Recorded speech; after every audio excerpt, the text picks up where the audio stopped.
Lorsque la Première Guerre mondiale prend fin le 11 novembre 1918, les états-majors alliés pensaient que ce seraient les grandes offensives prévues pour 1919 qui mettraient fin au conflit. En prévision de ces offensives, l'armée française avait commandé au constructeur Renault pas moins de 7820 chars légers Renault FT. Au moment de l'armistice, environ 3200 avaient été livrés. La production prend fin au printemps 1919 avec plus de 4000 exemplaires produits. La fin des combats met ainsi brutalement fin aux commandes d'armement. Si Renault réoriente alors une partie de sa production vers le secteur civil, l'entreprise compte bien profiter de son expérience et de la renommée de son FT, le char de la victoire. Mais paradoxalement, malgré sa célébrité, Renault ne trouve aucun débouché. La plupart des grandes puissances sortent de la guerre dans une situation économique difficile et ont d'autres urgences. De plus, la France se retrouve avec un stock astronomique de FT qu'elle vend ou donne aux quatre coins du monde. Renault tente bien de moderniser le FT, mais sans succès. Elle décide alors de développer à partir de 1923, sur fonds propres, un successeur au FT pour le marché international, le Renault NC. L'objectif de Renault est de proposer un char plus rapide et mobile. Le tout en reprenant le maximum de pièces du FT pour réduire les coûts et faciliter la transition depuis le FT pour les équipages. On remarque ainsi immédiatement que la forme avant de la caisse et la tourelle sont identiques au FT. En revanche, il possède un moteur plus puissant, passant de 39 à 62 chevaux, et surtout un train de roulement totalement différent. Pour obtenir les meilleures capacités tout-terrain possibles, Renault teste deux configurations. Le NC1 avec des chenilles métalliques et un train de roulement monté sur ressort à boudin, et le NC2 avec chenilles en caoutchouc et graisse et train de roulement sur ressort à lame. Les deux prototypes sont terminés en 1925. Les essais du NC1 montrent des performances très supérieures au FT. Avec une puissance moteur supérieure de 58%, il atteint une vitesse plus de 2,5 fois supérieure malgré un poids supérieur de 60%. On passe ainsi des modestes 7 km/h du FT à 18,5 km/h, pour une autonomie presque doublée, et en prime un blindage légèrement renforcé avec 25 mm maximum contre 22. C'est donc une évolution réelle. En revanche, les performances du NC2 furent très inférieures, si bien qu'il est immédiatement abandonné. Renault espère donc trouver des clients pour son NC1, dont la version export prend le nom de NC27. Malheureusement pour lui, les gains obtenus ne suffisent pas à convaincre les armées de remplacer leur FT. Ainsi, Renault n'obtient qu'une poignée de commandes, 10 pour le Japon produit en 1929 et un seul pour la Suède. Quant à l'armée française, elle s'intéresse bien aux travaux de Renault, commandant 2 NC dès 1923, mais il s'agit surtout de suivre les évolutions techniques, aucune commande supplémentaire n'étant prévue. De toute façon, le timing est très mauvais pour le NC. Alors que le prototype est terminé fin 1925, l'armée française lance en 1926 son programme pour de nouveaux chars, et les caractéristiques demandées sont trop éloignées pour qu'ils soient retenus.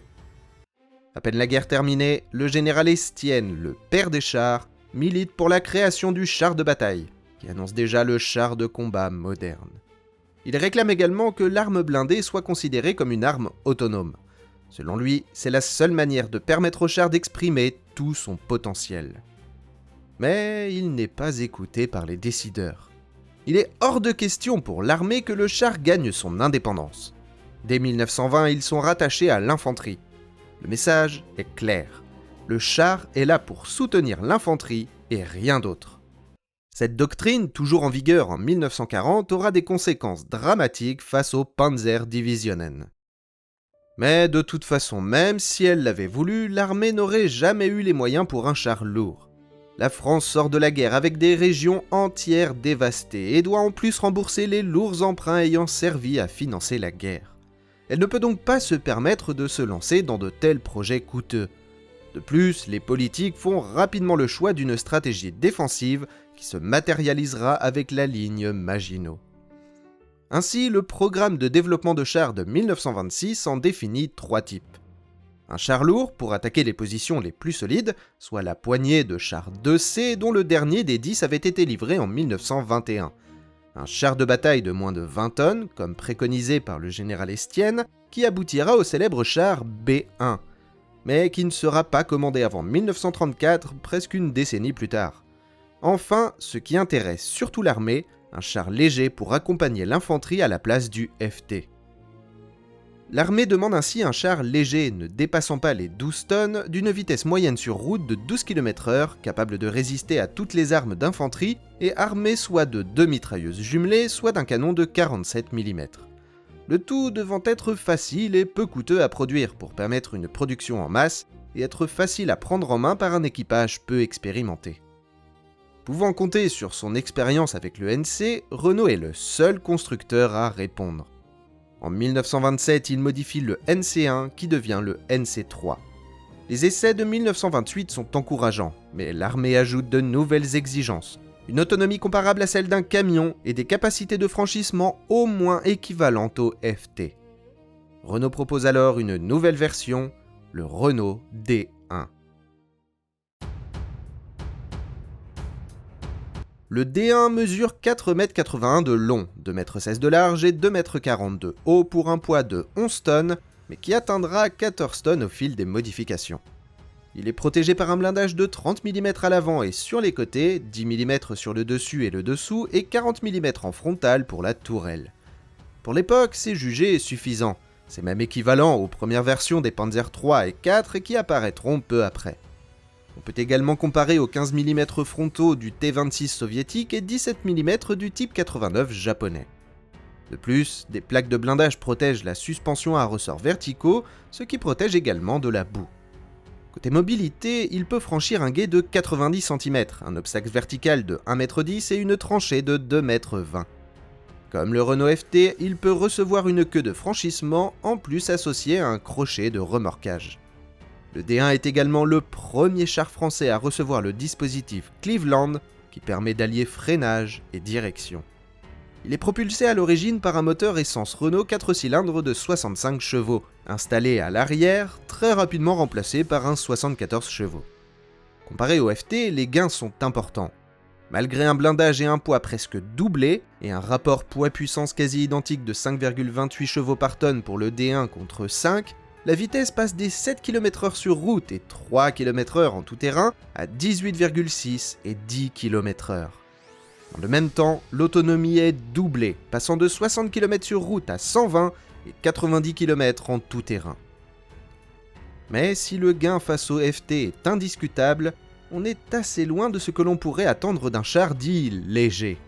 En comparaison, tous les chars allemands, des légers Panzer 1 et 2 aux moyens 3 et 4, atteindront 40 km/h sur route. Si la conception du char fut assez rapide, pour la tourelle, c'est une autre histoire. L'armée choisit de confier sa réalisation à la société Schneider. Reprenant l'idée de chars mâles et femelles de la Première Guerre mondiale, il est ainsi prévu une tourelle armée de 2 mitrailleuses et une avec un canon. Mais rapidement les plans changent. Schneider développant une tourelle armée d'un seul canon de 47 mm et une combinant un 47 mm modèle 1892 de marine et une mitrailleuse de 7,5 mm. Fin 1930, c'est cette dernière, dite ST1, qui est retenue et produite à 10 exemplaires pour équiper les 10 D1 de pré-série. Mais lors des essais des D1 en 1931, la tourelle se révèle tellement mauvaise qu'il est choisi d'utiliser à la place la tourelle du FT. Il faudra alors attendre 1933 pour qu'il reçoive la tourelle ST2. Le 47 de marine laisse sa place au 47 mm SA-34, même si certains le garderont devant la fragilité du SA-34 et le manque de pièces détachées.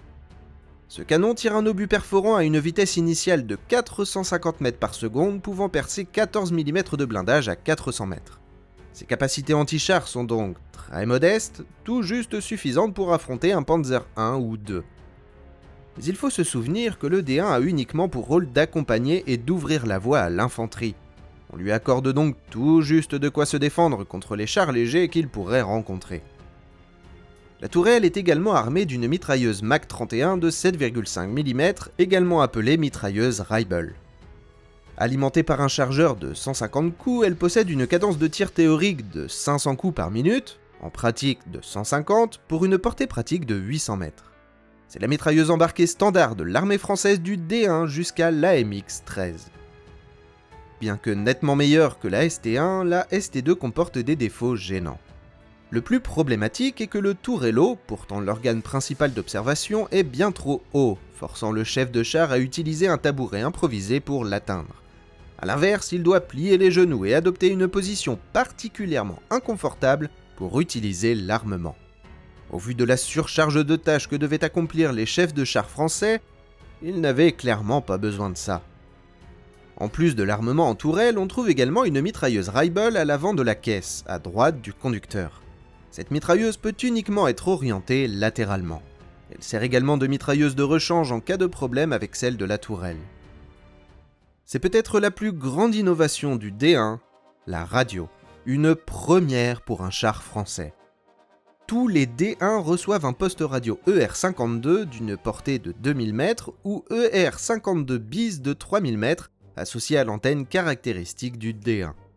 Placée à l'arrière droite du char, l'observateur non averti pourrait la prendre pour une chèvre de levage d'un engin de dépannage. C'est cette radio qui explique le passage de l'équipage à 3 hommes contre 2 pour les Renault FT et NC. L'opérateur radio sert également de chargeur permettant de soulager un peu le chef de char. Si aujourd'hui une radio dans un char semble totalement évident au vu de ses avantages, pour l'état-major français de l'époque, c'est loin d'être le cas. Il existe en effet une certaine paranoïa sur la possibilité que l'ennemi intercepte les communications. L'armée continue donc de privilégier très largement le téléphone filaire. Résultat, seuls les D1, D2, B1 bis et S35 seront équipés de radios. Pour ne rien arranger, ces différents modèles de chars ne peuvent pas communiquer entre eux. En effet, le commandement craint tellement les interférences entre fréquences qu'il les équipe de radios incompatibles. Ils ne peuvent pas non plus contacter directement l'artillerie, pour la même raison. Le programme de 1926 prévoit également une variante adaptée aux colonies. Il doit ainsi être moins blindé et plus léger, 8 tonnes maximum, mais en échange être plus rapide et avoir une meilleure autonomie. Renault ne reçoit une commande pour ce char qu'en 1930 et le D3 est terminé en avril 1932. Mais il est immédiatement abandonné, l'armée le jugeant inadapté. Une commande de 10 D1 de pré-série est passée en décembre 1929, suivie d'une première commande de 70 de série en 1930. Les 10 de pré-série sont livrés entre mai et novembre 1931. Les essais révèlent plusieurs défauts.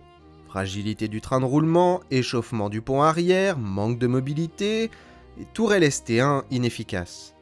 Malgré cela, les essais sont concluants et les modifications sont apportées pour la production en série. Le moteur de 65 chevaux est remplacé par un 74 chevaux, la boîte de vitesse est modifiée, le train de roulement renforcé, le radiateur et la tourelle remplacés. 2 commandes supplémentaires en 1932 et 1933 portent le total à 160 D1. Avec 160 chars produits en 4 ans, soit moins que la production mensuelle du FT en 1918, on comprend bien qu'il ne s'agit que d'un modèle transitoire. Il n'est clairement pas prévu qu'il remplace les plus de 3000 FT encore dans l'armée française. Voici comment le général Bézu, inspecteur des chars, décrit le D1 en 1932. Le char D1 a été conçu uniquement comme engin d'accompagnement de l'infanterie et correspond à ce but. Sa vitesse de progression facilite grandement les conditions de mise à pied d'œuvre et lui donne au combat des possibilités de manœuvre que le Renault FT ne possède pas. En raison de son faible blindage, il devra être protégé par d'autres chars. Son armement ne lui permet pas de lutter contre les chars adverses. L'emploi de ce char ne semble pas devoir apporter un bouleversement total, mais des modifications sans doute importantes dans le rythme de l'action. Mais les problèmes apparaissent très vite. Dès qu'ils ne sont plus entretenus par le personnel de Renault et qu'ils sont confiés à des équipages peu expérimentés, la fiabilité des D1 s'effondre. Début 1934, sur les 110 livrés, seuls 31 sont opérationnels, 17 sont fatigués et 62 tout simplement en panne. Rappelons que les premiers n'ont pourtant été livrés que 2 ans auparavant. Pour ne rien arranger, cette même année, l'armée française adopte le canon anti-char de 25 mm SAL modèle 1934. Malgré sa petite taille, ce canon est capable de percer 50 mm de blindage à 600 mètres. Il devient alors évident que le blindage du D1 n'est déjà plus suffisant, et aucune nouvelle commande n'est passée. En 1936, il est pourtant encore le seul char moderne de l'armée française.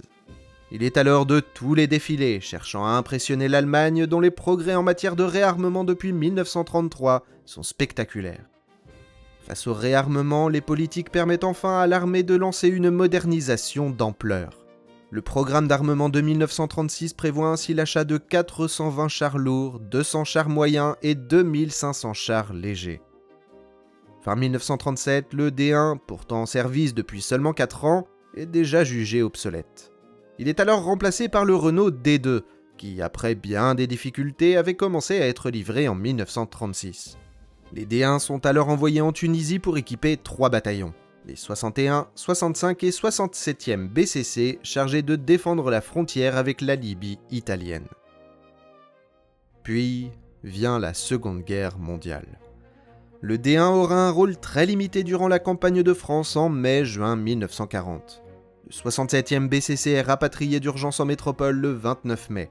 Le 2 juin, il arrive à Marseille et le 12, il affronte la 8e Panzer Division en Champagne. Les D1 montrent alors des performances finalement assez correctes, mais ils ne peuvent évidemment rien faire pour changer le cours de la guerre. En 2 jours, le 67e BCC perd 32 de ses 45 chars. Lorsque l'armistice est signé le 22 juin 1940, l'armée allemande récupère 18 D1, mais elle ne les utilisera pas en raison de leur état et du manque de pièces détachées. Il reste alors en Tunisie environ 80 D1 sous le contrôle de Vichy. Ils sont retirés de la frontière libyenne et répartis entre l'Algérie et le nord tunisien, chargés de protéger les aérodromes et les ports. Ils sont donc en première ligne pour tenter de repousser l'invasion américaine durant l'opération Torch. Face à une force largement supérieure, les pertes sont lourdes.